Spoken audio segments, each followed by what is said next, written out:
is near and dear to my heart, and I want to share with you tonight what the quote says: we don't rise to the level of our potential. Let's say all of you have a potential at level 10, and maybe some are at a 2, some are at a 4, some are at a 7, some are at a 9.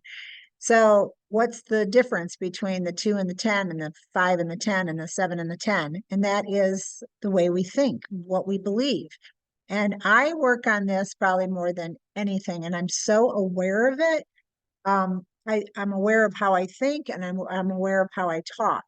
And so we're going to talk about those things today and how to identify with them, because I can guarantee what you're going to learn today is that some of you may be thinking, oh, I need to see more people, or I need to, my problem is A, but really it might be the action you think you need to take, or the things you need to do, what's behind why you're doing them or not doing them. So we're gonna let's get after this so we can have time for questions afterwards. All right, so we've gone through the plan. That's goal setting and all that, what you control, how to apply it. That's the 21-day habit formation. And now we're going into the thinking. So we're on the fourth concept of creating a new lifestyle of success. And that's really what it's about. It's not like, here's my checklist, or I'm going to do this little program. It's literally everything you do. Is it sustainable? Is it something I'm going to do forever? Is it a way of life for me? Is it a lifestyle of success? Because if you take on a what I call a fad concept, then that's not a principle. That's not going to stick and stay. So I always look for, when I hear things, oh, that sounds so great.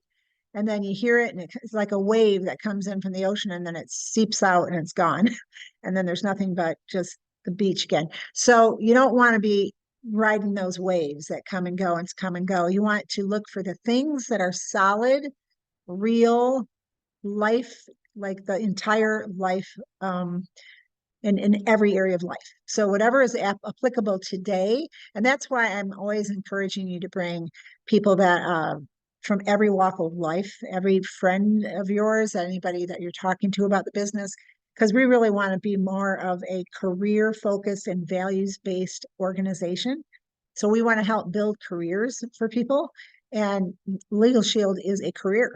It's a lifelong career that, a lot of people don't stay with the company very long, but this has a residual basis and an opportunity and so many sources of income and ways to go about it that can fit just about any individual. So, and the idea that we are about the wholeness of a person, their entire outlook in life. We don't want you to just be successful financially, but physically, mentally, spiritually, in marriage and parenting, in all areas of life. So that's what this organization's about. And that's what is a difference maker, because there's a lot of talent that sticks and stays. So we have a very long-term committed organization. And that's why when I was really active in the recruiting and setting up my key people all over the United States, I would always invite people on to good trainings, or when I was doing a training, I would invite them so that they could say, wow, this is legit. This is strong. I want to be a part of this. And a lot of people, I've trained people through the years, and they've decided not to sell the product anymore. And this is another company, but went on to do something else. They doubled their income just from what they learned from our company, from our organization.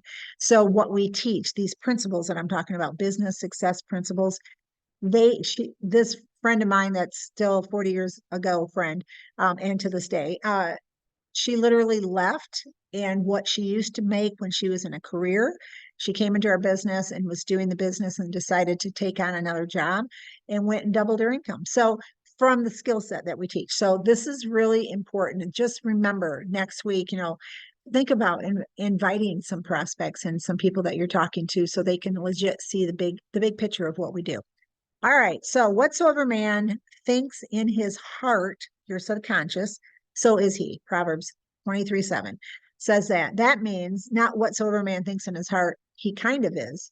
It says whatsoever man thinks in his heart, his subconscious, his mind, and his conscious and subconscious, but mainly subconscious mind, he is that very thing.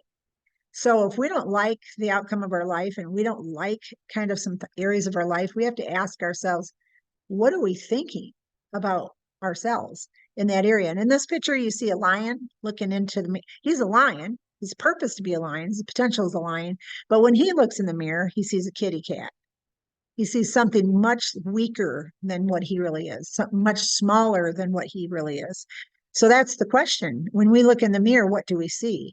When we think about ourselves, what do we see? Do we see the lion within, or do we see this other image that's much less than we are? And if we see something less than we can be or less than our potential, that's an image thinking foundational core problem. So we're going to get to that. All right. So our goal is to build a different mindset. Is your thinking taking where you want to go? So the fruit in your life, which is the results of your life that you have today, are the seeds or the thoughts or the words you spoke that you planted yesterday. And when I say fruit, I'm talking about the fruit, the positive, the fruit of your bank account. That's a fruit. So is it at 0 or 1,000 or 10,000, or what is it at? The fruit of your debt life, the fruit of your credit card bills, the fruit of your marriage relationships, the fruit of your relationships with your kids, the fruit of your growth in your business. All of those things are the results or the fruit of your life. The fruit of the peace that you have in your heart, the fruit of the lack of unforgiveness. Do you live with this bound up inside, or are you free on the inside? Okay, those are things that you have in your life, but they're from what you did a long time ago, what you believed a long time ago, and what you said a long time ago. So write this down, a thought spoken becomes a seed that you plant in your life.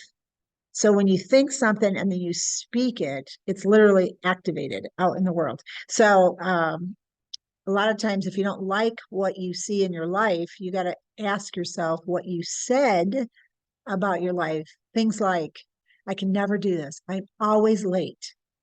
I can never lose weight. I can but nobody wants to do business with me. I just, it goes on and on, the things that can be coming out of somebody's mouth. Or my husband's always blah, blah, blah, negative, negative. My kids are crazy. I can't even stand it.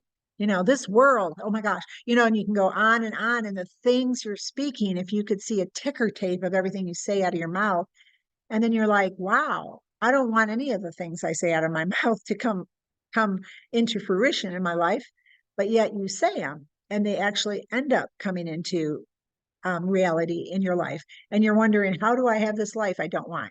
And so we really got to get real about this kind of thing. So the greatest enemy of man is ignorance of their true self.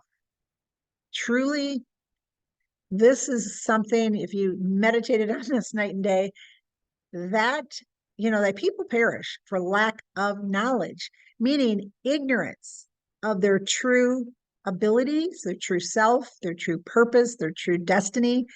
And so a lot of that is because a lie came in, maybe when you were 5, maybe when you were 10, maybe from a job, a coach, a friend, a teacher, an ex-husband, ex-wife, a spouse, different situations, and your treatment wasn't right.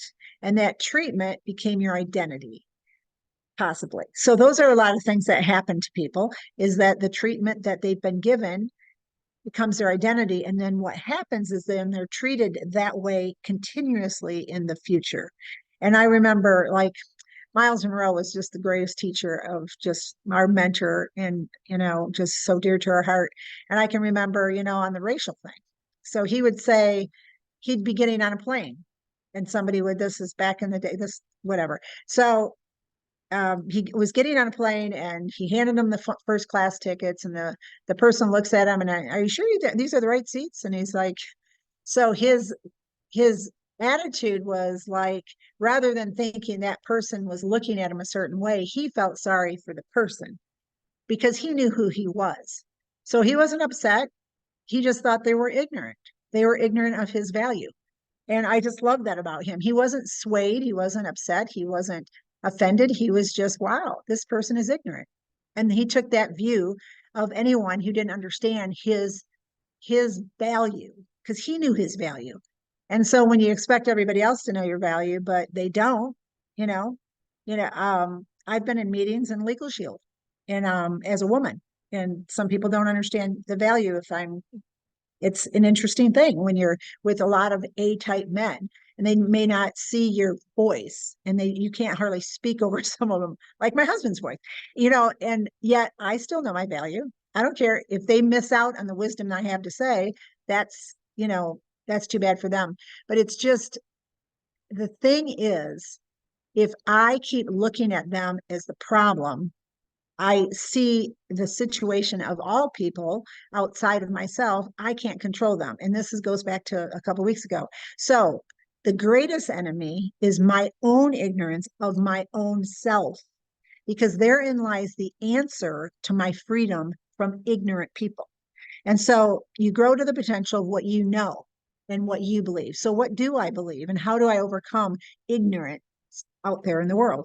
And so it doesn't mean that what they're doing is right. It just means that they're ignorant of truth, of your particular value or my particular value. So let's go back to the very beginning. So you were created to be fruitful. This is literally another scripture that I'm going to share. It says, "This is to the Father's glory," and this is Jesus speaking in this particular thing.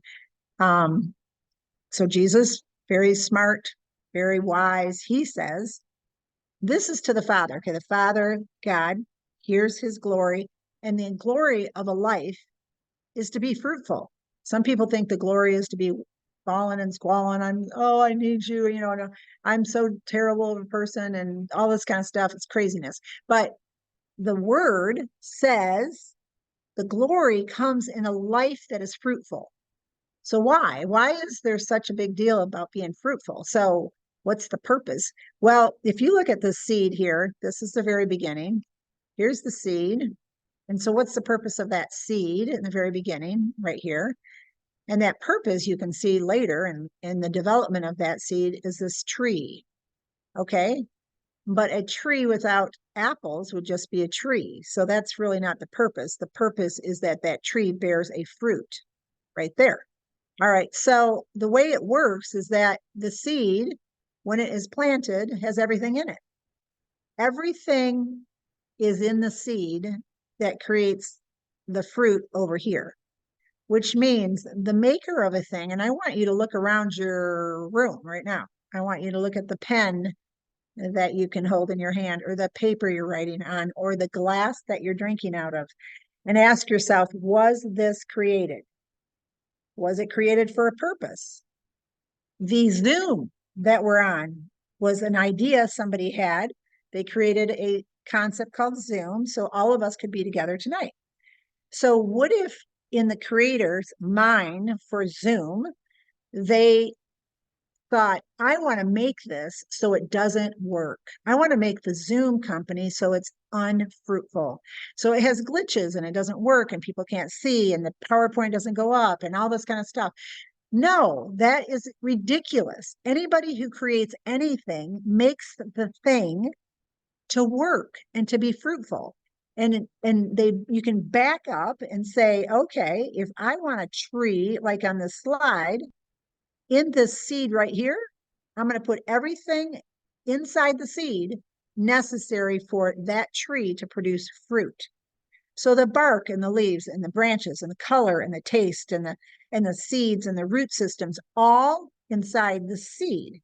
So the Zoom company says, I want to create this thing so everybody can talk together all over the world on some communication device. So then they go backwards. Okay, that's the end. That's the fruit they want at the end.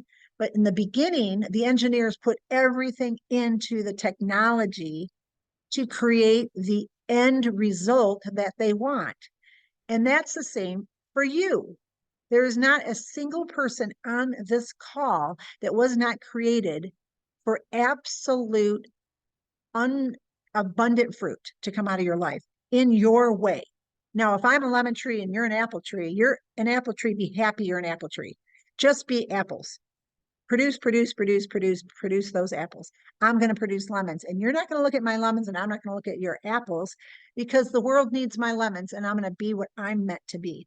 You be you, I be me, everybody's happy, and nobody's competitive, nobody's jealous, nobody's looking at each other, because you're focused on the very reason for you. And so when you figure out, am I good at coaching and developing associate teams? Am I good at B2B business? Am I good at small business, individual sales? Am I good at referrals? What am I like? What do I excel in? Partner with people maybe in the area that's not so much you, and then and do something for each other in a team approach. But be you. Are you funny? Be funny when you do it, a group presentation or an individual presentation or a recruiting presentation. Be funny. If you're serious, try to figure out how to smile a lot during those talks, but be you. Okay. So why are we fruitful? What is the idea of that? And that is because what's in you is not for you. It's like not for you. And what is in you, the fruit that's in you, is for other people. So I'm going to go back here again, and I want you to imagine this tree right here that's full of fruit. Do people go towards the tree for the tree? And the answer is no. The people go towards the tree for the apple, for the fruit that it produces. So people are going to be coming to your life, not because you are in Legal Shield, whoopie-doo. They're going to come towards you in your life because of the fruit that's in your life. Do you have a happy lifestyle? Do you have a fulfilled lifestyle? Do you have are you in more peace because have a residual income that you've built up over time that doesn't make you, that gives you an element of freedom that they don't have in there. They work hour to hour, week to week, paycheck to paycheck. What do you have that is attractive? So I want to go towards your tree.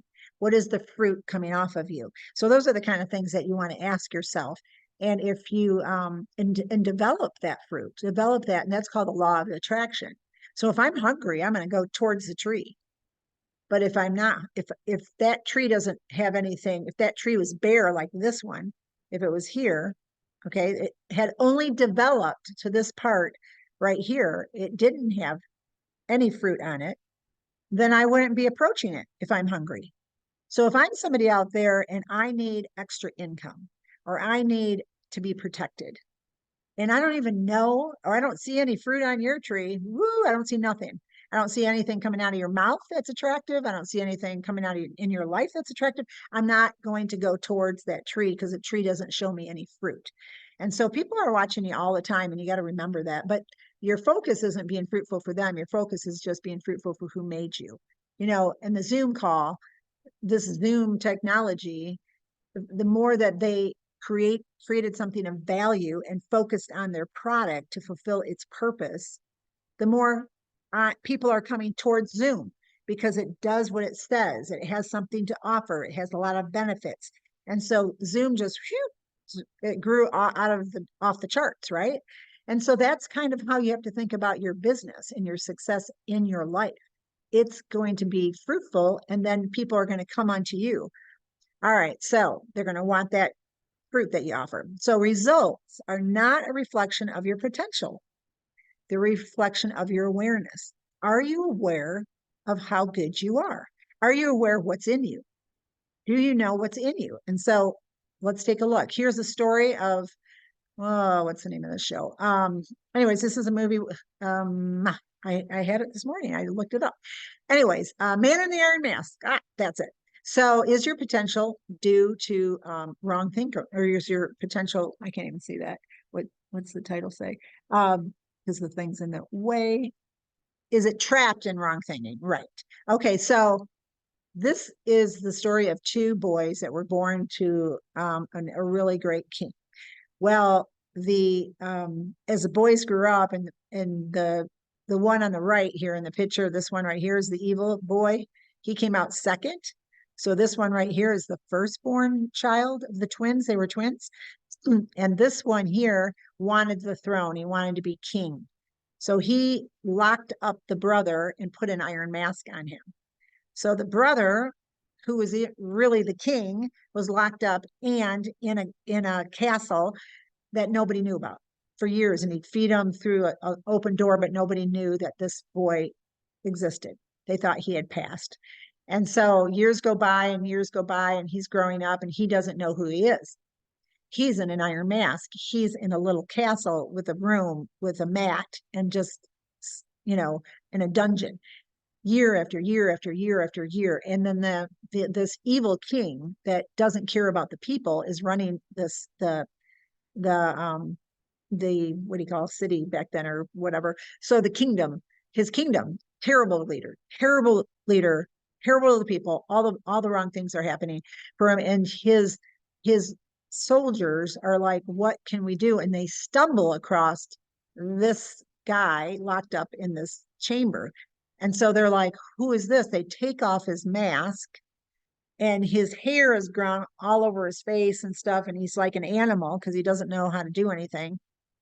But though his behavior is really off, he's truly a king. He is a king that was locked up in an iron mask. And so what they realize when they get his hair all put back, he is the identical twin to the really bad king that is operating in the kingdom. So what's interesting about the story and what this potential trapped in wrong thinking is, this particular guy who is kind-hearted and wonderful to people doesn't know how to eat right. He eats with his hands and he shoves food in his mouth. He doesn't know how to walk right. He doesn't know how to talk right, but he's truly a king. So within him is the heart of a king, but the exterior behaviors are really messed up. And so that's what's the potential is trapped, but he has the wrong thinking because he thinks he's a prisoner. He's been a slave trapped into this chamber. So anyways, that whole movie, I love it. I love when I see things like that. I love when I see the person who doesn't know who they are becoming who they're meant to be. And that's everyone on this call. So we have to remember, we don't want our potential trapped. I can't seem to get the PowerPoint to move forward. Okay, so you've got your present state, and that's X. We're going to call that X, okay? And you've got your true potential. We're going to call that Y. So that when I refer to everything, and there's this big gap here. This is what we want to talk about. So what do we do if we want to grow our thinking so that we can live out our potential? And the first thing is you have to increase your awareness. And the awareness is truth. If you know the truth will set you free. Then once you start to learn, wow, I'm capable of more. Wow, I have limited thinking. I'm not thinking about what I'm meant to be. I'm looking backwards at my production rather than what was I born for? What is inside me? What is my potential? What is my purpose? And asking questions that take you forward. And everything that happened yesterday is gone, quite honestly. And you don't want to even go there. Sometimes what you've accomplished can make you think that's great, like maybe that's, oh wow, look what I've accomplished. And actually you're worthy of way more. And so you can be limited even by success. And so you got to be careful about what you're aware of. So all of the experiences when people have like Dr. Miles Monroe, when they treated them wrong, that doesn't stick and stay. That goes. It's not even relevant. Don't give place to the devil. Don't let him in. Do not let him have a foothold. And so you say no, and you focus on who you are. You focus on why you're here and where you're going. And so those things trip you up. Those things get you focused on things that tie you up in knots on the inside sometimes. And just marriages that went wrong, kids that there's all kinds of stuff, and you know your stuff. The question is, how much has that owned you and how much has that limited you? And what are you going to do about it? Okay. And all the thinking you can do about any of that, does it change your tomorrow? And so what is going on there? And so there's so much. I had 2 phone calls from my girls today, and they're seeing out there people who have accepted what I would call a very low level of living based on their thinking has produced this is the way it is, or this is how it's supposed to be. And they are in a very sufferable type of lifestyle with anxiety and fear and all kinds of crazy nonsense. And my daughter was like talking to me, Brittany, who's been incredibly successful in her real estate company and just goes on and on. But the idea of her success came one principle at a time. And she goes, I remember about 3 years ago, I was driving down the road and I had so much anxiety. And she was like, wow, is this what anxiety is? She literally had a conversation with herself. This must be what people are talking about. This is what anxiety feels like. Because she had one of those days, contractors this and that, all these kind of things going on. And she thought, hmm, but I was not purposed for anxiety. So I am going to be anxious for nothing. So that the principles I taught her based on the one that made her, the one that designed her, all of those truths came to her mind. And she realized that anxiety that was trying to knock on her door, she wasn't having it. And she was just telling me about this a couple days ago. And she says, Mom, I remember how I could have like thought that was normal. I could have thought, oh, everybody has anxiety, but we don't. Okay. So let me just tell you, if you think that's normal, I can tell you that that doesn't have to be in your life. But if that's what your thinking is, then you walk with it as if it's normal. So she did not. She did what she needed to do. She prayed. She said, I will not have this. This doesn't belong to me. Prayed about whatever was her anxious thoughts, cast her cares upon the Lord, and off she goes, and it was gone. So that isn't a lifestyle that is in our family at all. Okay. My other daughter called the same kind of thing. She's out in Phoenix and she goes, I don't know what's happening right now, but there's a need for truth to go out and just help people to walk above the circumstance rather than under the circumstance. And so my other daughter goes, Mom, you wouldn't believe the way people think. And she was going on and on and on and how upsetting it is and the things they say out of their mouth and how they talk about their marriages, their family, their kids, their that. And she's going on and on about all of that and how that's not truth. And they're all living this, again, subpar life because they are speaking things that they don't even want in their life, but yet they don't know it's a principle. They're violating a very strong principle and their life keeps staying the same. So they're in a circle. We just met with a couple, John and I, for in marriage, and they were struggling. And basically, the lie of the enemy came to him to, and started giving him anxiety. Okay, so anxiety is the first thing. Then on the other side of the lie is the solution is drugs or alcohol or stuff like that.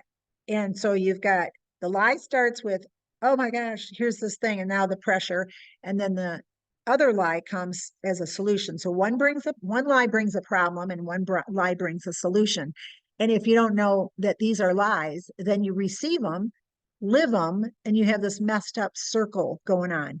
You know, the fear or the anxiety or the stress causes you to take the drug or the alcohol or whatever thing is relieving that for you, and around it goes, and you're running in a rat race. So how in the world did it get like this? So my kids are like, and then I got, okay, so it's been a lot of so if we're aware, wait a minute, what is Darcy talking about?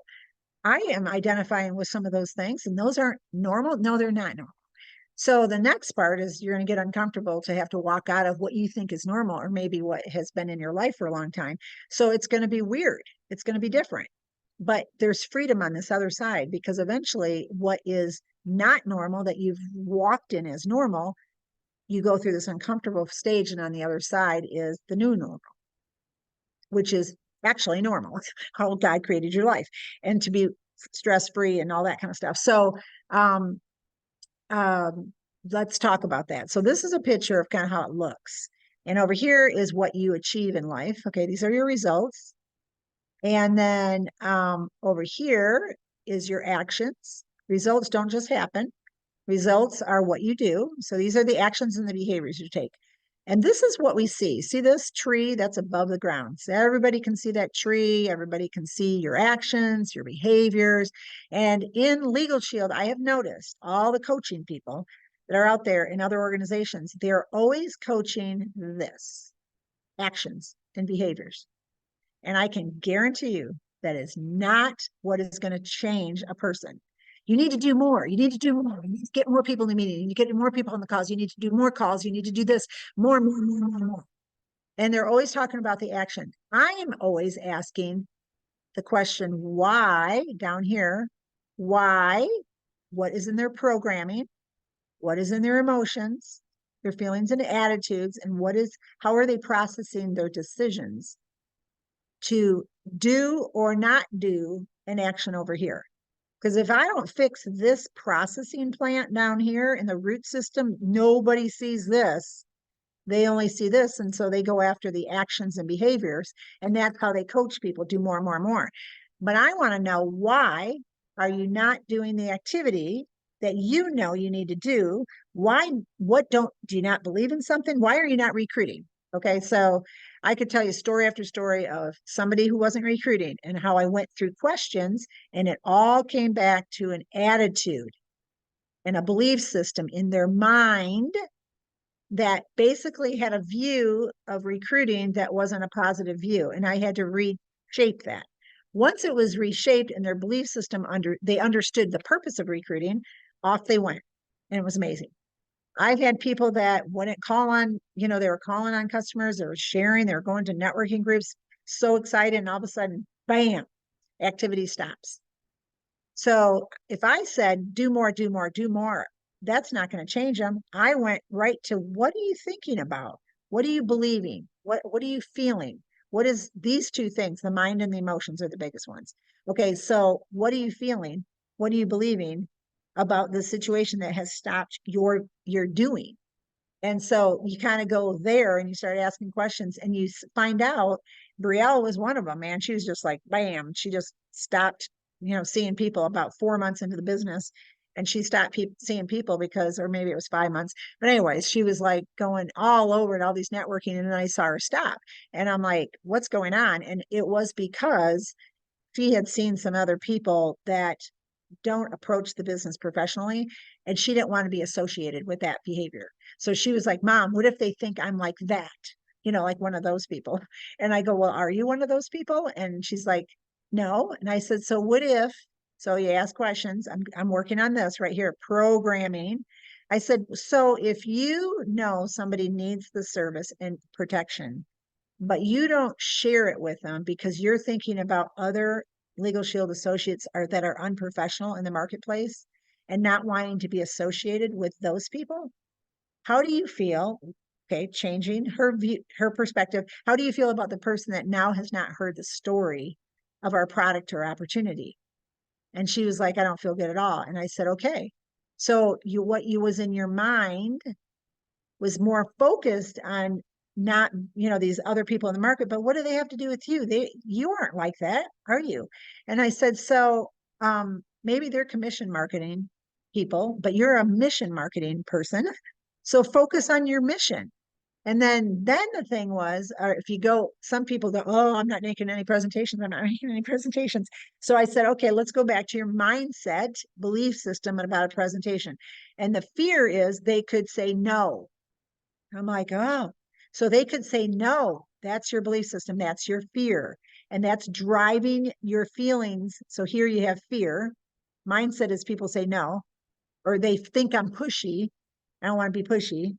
So I don't want to get a no, because I don't know how to handle my feelings or attitude if I get a no. So I choose not to make the phone call to a friend or somebody I care about.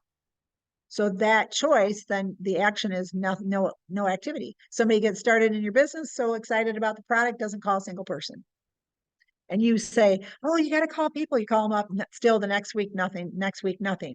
If you don't get down here into the programming and the belief system of how they're processing and what they're seeing. So if in this case, this was, well, let's see, who is not. Oh, okay. So Brielle went through this too. She was afraid of a no. And so what I did is I put a whole Knoxville map, and I went into the numbers in the government, and I found out there's 700,000 people in Knoxville. So I put Knoxville, Tennessee in a picture, population, 700,000. Then I put number of employees. There's 100,000 employees. Number of small businesses, maybe 34,000. Number of and I think teenagers for teenage drivers. I think I figured that one out too. So I had 4 stats on her on a piece of paper, and I said, okay, all right. So here's 700,000 people in Knoxville. There are 100,000 employees in Knoxville. Like, and we went down all the stats, and I said, so if you go in and you present to somebody and you know the value, I said, do you know the value of the service? Yes. Have you seen people get a benefit from the service? Yes. How many years have you seen people stay with the service? 5, 10, 20, 30. Exactly. Anybody else stay with Verizon for 30 years? Everybody's bouncing around, or their cable company? No, because they're jumping around looking for something better. But Legal Shield, people stay for 20, 30 years with this. Go in and you know that people have benefited by using the service at such an economical price and had that protection. Um, huh. It says my internet is unstable. Can you all hear me? Yes, you went out for Okay. just a minute there, but you're good. Okay. So if you go out there and you say, present to somebody and they say yes, or they say no, do you feel good about yourself? And she said, so I said, if they say no, do you feel good about yourself? And she goes, yeah. And I go, why? She goes, because they KNOW, they know about the product. So her mission became letting people know, KNOW, about the product. Her mission wasn't getting a yes. Big deal here. So hopefully you're hearing what I'm saying. Her mindset was limited in her actions because she was so scared of an NO. So she shifted her mindset and realized, I so believe in this. So if my heart is simply to present the benefit for their family, their company, their employees, all of the above, and that's my heart's mission. If they don't see what I see, I still feel good that they at least know about the product. And then some people she would present to would say no, or I'm going to think about it. Within 2 weeks, she had 100% closing. So it changed the dynamics of whether or not she could go out in the marketplace or not by shifting how she perceived the purpose of a presentation. Okay. So that's when you work on the mind down here, how you process. All right. So this is what time? Let's see what time. I think we're out of time. So I can't go into this part. This might be the next part. This goes into kind of the breakdown of the brain. If in this right here, the biggest problem here is the mind and what we think. And so we've processed enough information for tonight. Let's go to any questions for now. So go ahead and open up the lines, Jane. The lines are open. It would be really great if people would put their hands up so we could see it. That would help us to let people speak at in order.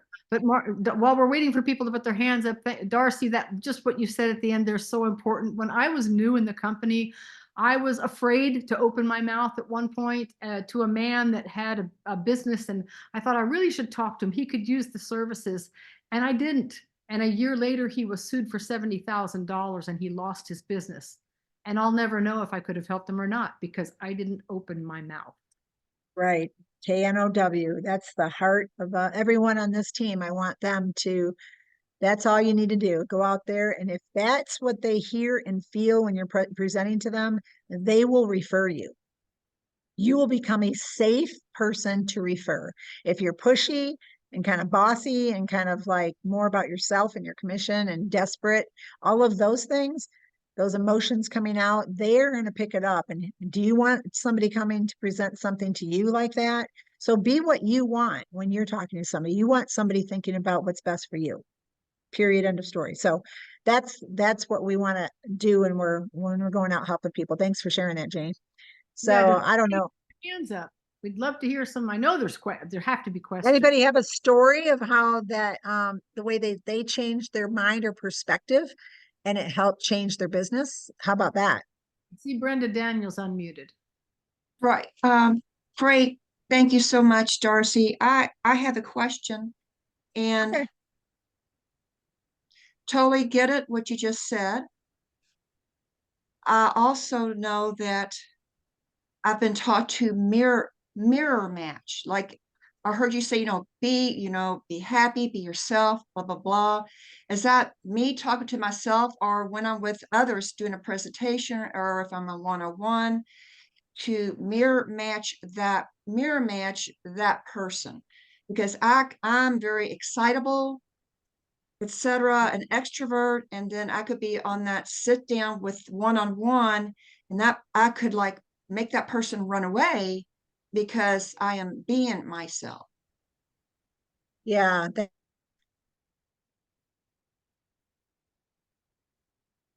She froze. Yep. Darcy, don't know if you can hear us, but you froze. There you are. Now Oh, you're back. We didn't hear okay. it. You talked, we didn't hear it.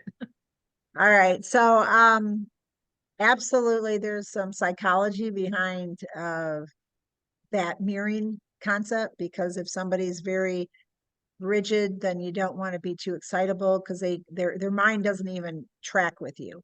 That kind of thing. So there's some wisdom. There it is again. Oh my goodness. Did you lose me again? No, No, you're talking. We hear you. no, we're Okay. good. We're good.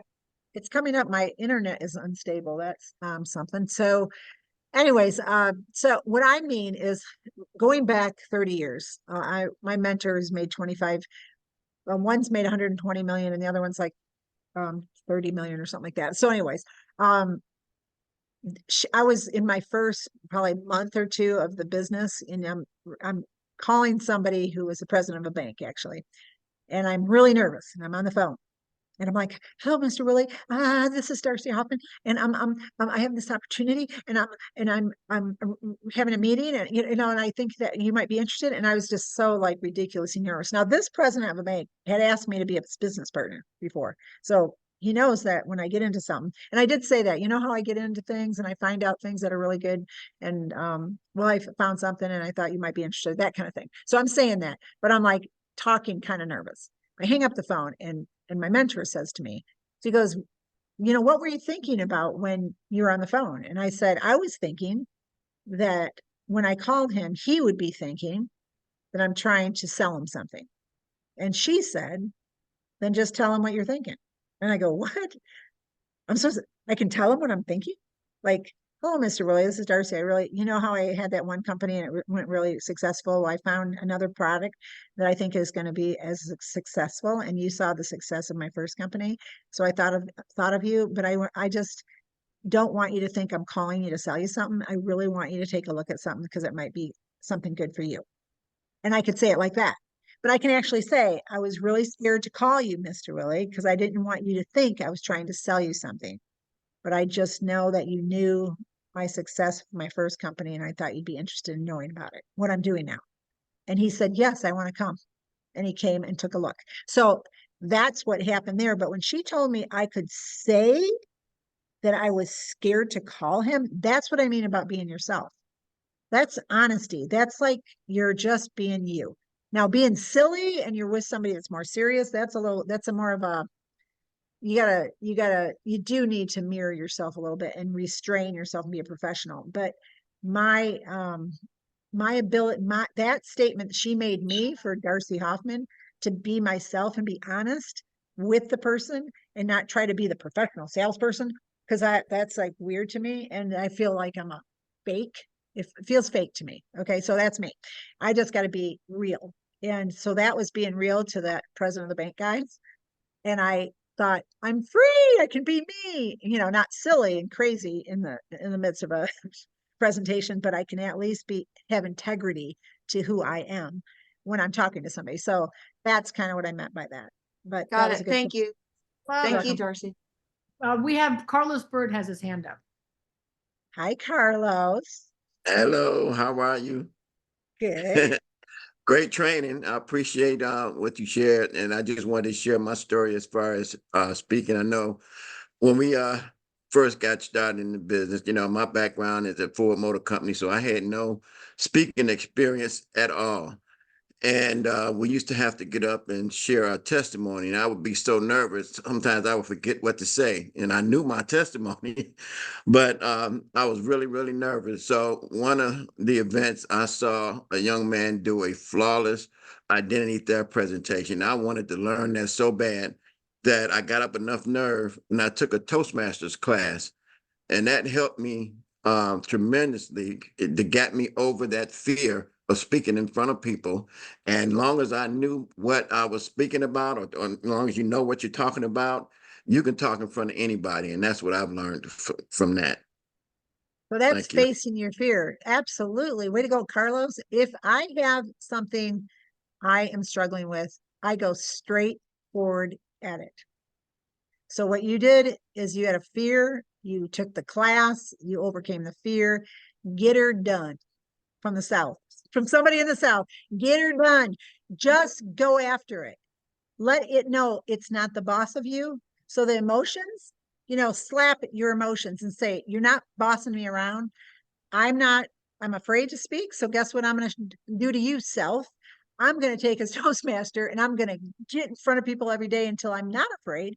And now you can freely talk in front of people, right, Carlos? Still get nervous sometimes, Yes, maybe. ma'am. Absolutely. Way to go. So we have Any Michael. other? Michael Hill is unmuted. Yes. You put your hands up, but okay, he's unmuted. Okay. Yeah. So, Ms. Hoffman, I just wanted to say, first of all, I really appreciate how deep when you break it down, how deep and clear you make it, for everybody to understand. I mean, something as simple as two people looking at a building, and one person sees a building, the other person sees an idea that came to fruition. Deeper, much deeper. So I can truly appreciate shifting the mindset, the way you brought that out. And that's what it's all about. So I understand the point of it. Just wanted to say that. It's a short statement, but I really understand that. Good. I love it. It's a seed that's going to just prosper you. And we have Bridget Paquette Parker has her hand up, and we'll probably end with Melvin Turner. So go Okay. ahead, Hi, Bridget. Bridget.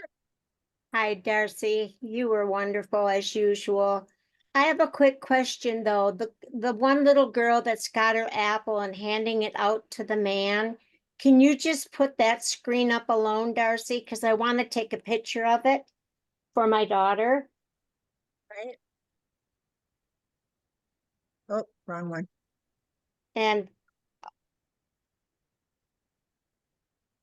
that's it. And know that I mailed one of your books out today for a dear friend in Columbus, Ohio, that has been mentoring me a little bit. And she said, "You've got one?" And I said, "I buy them by 10s and 20s and how many else I need." But yes, I always have your book. Oh, that's great. No, I There's- love you. And I'll see you at convention. All right. Sounds good. Uh-huh.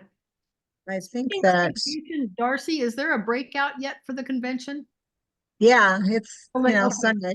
We can go. Oh, good. Well, we can get the link already on Shield Nation. Yes. Okay, so I think we're going out to Mr. Melvin Turner right now. Melvin? Yes, can you hear me? Yes. Yeah. I I was thinking about Darcy. Incidentally, I'm from Knoxville, Tennessee. Also, I live in Louisville, but I had worked with Jim Rohn, Les Brown, Tony Frazier, and a bunch of other folks. And when I first met John Drennan, and he started what he was doing, Summer Blast, never had heard me speak before. And he asked me to kick off the Summer Blast. And I did a presentation on attitude is everything. And you all gave me a standing ovation when I finished. And then when I learned that on the first row in the audience was Darcy and John Hoffman, Timmer Halligan, I got nervous and the speech was over. But it shows just it pays sometime to um, be nervous. Don't take anything for granted. But like you just said, information that you share, just do it from the heart. Uh, I find it very interesting, the information that you share with us this evening. I got a book from somebody in the country that had heard me speak that sent me a copy of their book, No More Bad Days. And I haven't read it, but I thought that was very interesting. And you're right on it as usual. Boy, it's a choice right now in this world, you know? You have to choose your thoughts. And there's a principle that says, God says to us, I put before you life and death, blessing and cursing. You choose. So, and then he gives us the answer to the question. If he puts before life and death and blessing and cursing, duh, you know, which one do you want to choose? But a lot of people choose death in their words, death in their belief systems about themselves, about their future. They don't think potential, they think limitation, and a lot of limitation. And so he says, you know, I put before you life and death, blessing and cursing. And then he says, choose life. So that's the answer in case we don't know the answer to the question. And I'm like, yes, in everything, no matter what, there is something that is positive. I mean, you just, or you need to do something to make something positive, or you know, and there's a lot going on, and then there's a lot of fear coming out of a lot of people over the world with things happening. And, but we can be together and we can, you know, we can fight the good fight of faith to become everything we're meant to be. And that's why we have to be fruitful. We have to be fruitful. We need to be in our A game. We need to be sharp, you know, iron sharpens iron. And that's what this is about on Monday nights. And so I think there's one more hand raised. Yeah, Or, we got another okay. hand up. We're getting towards the hour though, so this will be the last. Okay. All right. Robert All right. Bagley. Thank you, Darcy. An example of thinking death, when Catherine was diagnosed with cancer, she had a lumpectomy, it was all gone. And then it came back.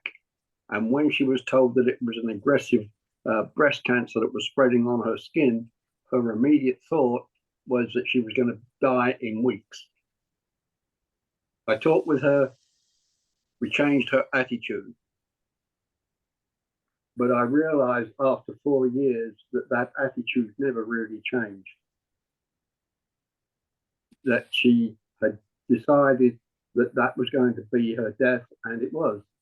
It just took a little longer. And, you know, we were very close, so I had an influence in that. But I saw it very clearly after the fact and suffered through the 4 years. So, yeah, it's definitely a choice. Thank you. Yeah. The words of our mouth are what snare us, you know, and they produce life or death. So definitely think about what you speak today, this next week, you know, ask yourself to like listen to your own mouth. Listen how you deal with the situation. What do you say in a car? Driving in a car, that driver, you know, you're releasing that out of your mouth as you're driving, and you're not getting away with anything because you're producing something. And so I'm like, okay, when a driver's bad and nasty and cuts you off or whatever, I think, you know, I try to go, maybe they're running to the hospital, maybe they got a phone call, and I try to give them the benefit of the doubt, you know, so I don't have offense in my heart. I don't want anything to come in me. I protect my heart at all cost. You know, so that's where the joy bubbling over, the power of life, the power of thriving comes from, because you protect what goes in and you watch what goes out. And you know, everybody's worried about what they eat these days, but what you speak has more damage to your life. And what you think and what you speak, those things can kill a person. Like you were saying, Robert, the belief system of how you see yourself. Do you see yourself successful, healthy, joyful, you know, free? How do you see yourself? And then you got to go, why do I? And if it's kind of off, then you get real with yourself and say, where did this come from? And what am I going to do so I don't live like this the rest of rest of my life? So you could be walking 30 years north, and the second you turn around, you're walking south. So it doesn't matter if you've walked 30 years with negative thinking. It doesn't matter if you've had 30 years with critical thinking or unforgiving, whatever you don't like in your life, this is your day. to say enough is enough. And I'm talking about life's, core principles, your thinking, your belief system, and your thoughts, and the way you speak. And you're like, well, I thought we were going to talk about growing a business. Well, this is actually about growing a business. This is the foundation that could be cracked. And you wonder why you don't have the fruit coming out of your business and, just overflowing with abundance. It's because your heart isn't abundant. Your thoughts aren't abundant. Your speaking isn't abundant, life-giving, wonderful, joyous, positive, like thinking the possibility. You don't have possibility thoughts or words coming out of your mouth. So I just pray a river of living water just pours out of your mouth. I pray your minds open up and you see the way you were created to think so that you can become the fruitful person you're meant to be. So that's my prayer and belief for all of you this week. All right. Well, thank you for getting on the call. I know, Jane, you're so good at keeping things on task, and you have a blessed and powerful, prosperous week. All right. Thank you so much, Darcy. Good night, everybody. Okay. Good night. Good Thank night. you so much. Thank you. Good Thank night. you, Jane. Good night. Thank you. Darcy. Great Thank job, you. Darcy. We love Good you. night, Ms. Hoffman. Thank you very much. You have a great week. Good night. Great job. Night. Love Have a the blessed love week. the meeting. Really good. Thank you. Great info.